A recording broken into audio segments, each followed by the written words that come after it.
So we all know how the Hundred-Year War ended, right? The Avatar wins, Ozai loses, and it's happily ever after. But what actually happened the day after all the confetti settled? That's exactly what we're digging into. The messy, complicated, and absolutely fascinating story of what came next, told in Fire and Ash. And really, this quote from the new Fire Lord Zuko just hits you right in the gut. It perfectly captures the incredible weight on his shoulders. I mean, wow. The epic war was over, sure, but for Zuko, the real fight was just kicking off, a fight to define himself and what his nation was going to be. This was definitely not your storybook ending. And that really brings us to our first major point. Victory came with a heavy, heavy price. While the world was celebrating, the reality on the ground was, well, it was complicated. The path forward was anything but clear. I mean, just try to picture it. You've got fireworks lighting up the sky over Ba Sing Se, huge parades in the streets. But underneath all that celebration, the peace was so fragile. You don't just erase 100 years of war, of propaganda, of colonial rule with the snap of your fingers. It just doesn't work that way. Tensions were still simmering just below the surface. And the scars, well, they were everywhere, on the land and deep in people's hearts. And smack in the middle of this powder keg, you have Zuko. He's not just a prince anymore. He's the Fire Lord, and he's carrying this immense burden.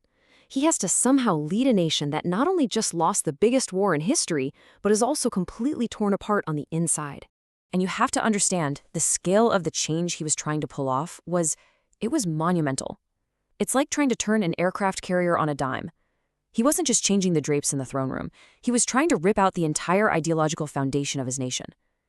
Shifting from power through fear to honor through humility, from global domination to global cooperation, that is a massive, massive undertaking. And believe me, everyone was watching his every single move.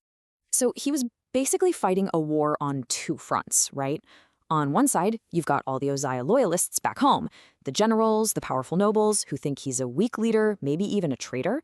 And on the other side, he has to convince the rest of the world that the Fire Nation isn't the big bad anymore.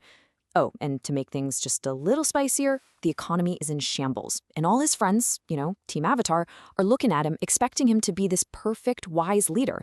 The pressure was just insane. And all of that pressure, well, it boils over almost immediately into the first massive crisis of his reign. And it all started with a well-intentioned promise. A promise that sounded great, but turned out to be almost impossible to keep. It was called the Harmony Restoration Movement. And look, on paper, it's a no-brainer. Aang and Zuko get together and agree, let's give all the Fire Nation colonial land back to the Earth Kingdom. Simple. Restore the balance. Perfect, right? Well, as they say, the road to chaos is often paved with good intentions. And this road got real messy real fast. Okay, so here's how it all went down. Step 1, Aang and Zuko make the pact. Easy enough. Step 2, the Fire Nation citizens who've been living in these colonies, some for generations, they basically say, no thanks, we're not leaving. This is our home. Step 3, the Earth King gets furious and demands that Zuko remove these invaders. So suddenly, Zuko is trapped in an absolutely impossible position. If he breaks his promise to Aang, he loses all the fragile trust he's trying to build. But if he uses force to remove his own people, isn't that exactly what his father would have done? You could feel a new war brewing on the horizon. It was terrifyingly close. So you've got this massive international crisis about to just explode. But at the exact same time, Zuko is completely consumed by something else, something way more personal. He was, in a very real way, searching for a ghost from his past. Yep. With the entire world teetering on the edge of another war, the one question that just would not leave him alone was, where is my mother? What happened to Ursa? And it's amazing, really, how this intensely personal search for healing perfectly mirrored the world's own desperate struggle to mend its own wounds. I mean, think about it. His mother's disappearance, that was the original wound, the event that shaped his entire life. His whole desperate search for honor, his redemption with Aang, so much of it was driven by trying to become the kind of person he thought his mom would be proud of. He finally understood that he couldn't possibly lead his nation forward into a new future until he finally truly reconciled with his own past. And that's really the beautiful, poetic heart of this whole post-war story, isn't it? Zuko's very personal, very human search for his mom becomes this perfect metaphor for the entire world's search for its own kind of healing and reconciliation after being literally torn apart for 100 years. So, after all this chaos, all this political drama and personal turmoil, what's the big takeaway? Well, it all comes down to this. How do you forge a new future from the ashes of a devastating past? And there are a few really crucial lessons here.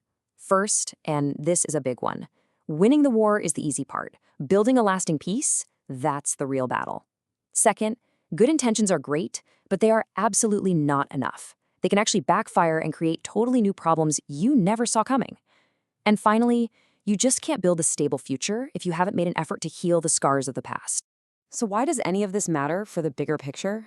Because everything that happened here, the tough compromises made during that colony crisis, the hard lessons Aang and Zuko learned about what balance really means, all of that laid the direct groundwork for the founding of Republic City. These chaotic, messy years literally shaped the entire world that the next avatar, Korra, would inherit. And that leaves us with one last big question to chew on. They did it. They navigated the post-war chaos and stopped another global conflict from breaking out.